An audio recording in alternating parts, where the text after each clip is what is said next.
Begitu banyak peristiwa pembunuhan yang masih digantung bertahun-tahun lamanya. Alasan utamanya adalah karena sang pelaku pembunuhan tak kunjung ditemukan. Namun salah satu kasus pembunuhan gadis di Jepang terungkap setelah kurang lebih 14 tahun lamanya. Peristiwa tersebut datang dari tahun 2004, pembunuhan misterius gadis SMA di rumahnya, dan peristiwa ini sempat menggemparkan Jepang pada tahun itu dan hampir tidak menemui titik terang. Siapa sangka setelah belasan tahun akhirnya dalang di balik pembunuhan ini ditemukan.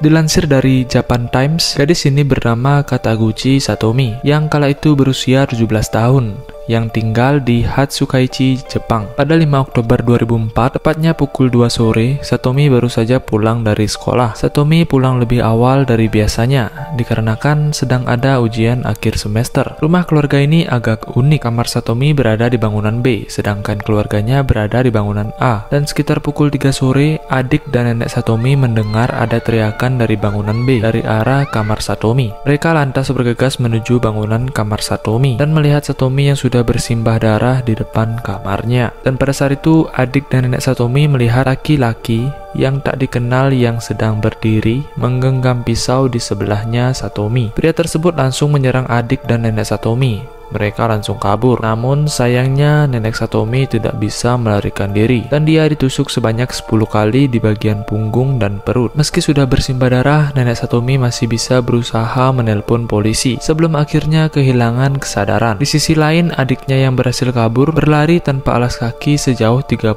meter menuju gardening shop dan meminta pertolongan. Dan saat polisi datang, pria tersebut sudah tidak ada di lokasi tempat kejadian.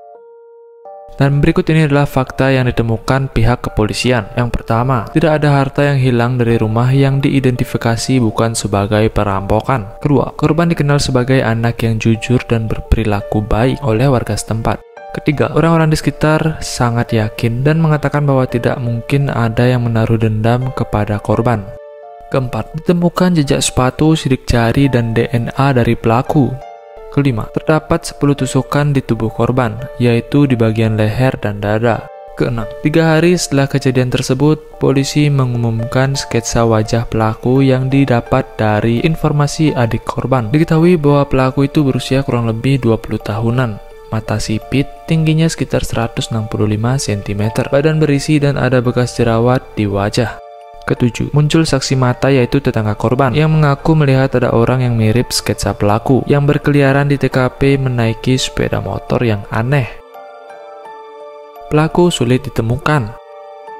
Dari waktu yang singkat, terkumpulnya banyak bukti-bukti dan informasi yang menyangka pencarian pelaku akan berjalan dengan baik dan tinggal menunggu waktu saja untuk berhasil menangkapnya. Tapi sayangnya kasus itu tidak kunjung berkembang. 3 tahun berselang, polisi masih belum berhasil menemukan pelaku. Hingga akhirnya polisi mengumumkan harga buronan ini senilai 3 juta yen atau setara dengan 380 juta rupiah kepada siapa saja yang berhasil menemukan informasi untuk penangkapan si pelaku ini. Namun tetap saja tidak membuahkan hasil. Tak cuma itu, seorang mantan anggota FBI bahkan datang ke Jepang hanya untuk mencoba memecahkan kasus tersebut. Tetapi sama sekali tak ada hasil apapun yang ditemukan. Sampai akhirnya kasus ini diberi label kasus yang belum terpecahkan. 1 dekade lebih hingga di tahun 2018, tiba-tiba kasus itu menunjukkan perkembangan. Tepatnya pada 13 April 2018 di prefektur Yamaguchi. Pria yang bernama Kashima Manabu yang berusia 35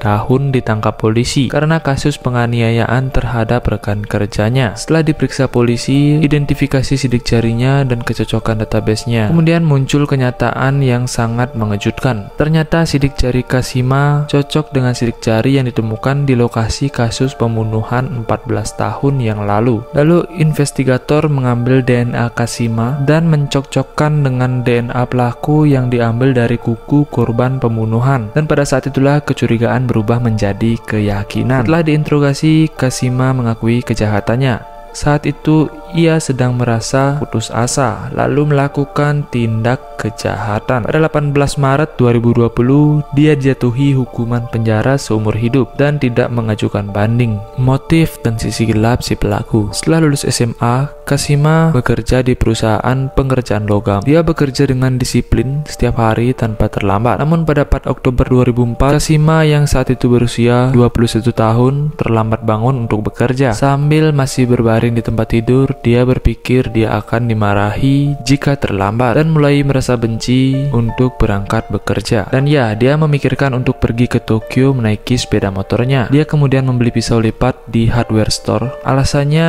jika dia kehabisan uang, dia akan bertahan hidup di alam bebas. Pada 5 Oktober, dia meninggalkan kota kelahirannya. Tekadnya sudah bulat untuk tidak kembali ke kota asalnya. Kashima yang telah sampai di Hiroshima melihat para gadis SMA dan dia memikirkan untuk melakukan tindakan asusila. Setelah itu dia mencari mangsa dan kebetulan melihat Satomi yang saat itu pulang dari sekolah. Dia kemudian mengikuti Satomi dan menyusup ke dalam rumahnya pada pukul 3 sore. Kashima yang berhasil masuk ke dalam kamar Satomi kemudian menodongkan pisau dan mengatakan, "Jangan bergerak, lepaskan bajumu." Ya, kira-kira begitu. Tetapi Satomi berhasil kabur hingga di depan pintu kamarnya, sebelum akhirnya ia ditusuk hingga 10 kali oleh pria keji tersebut.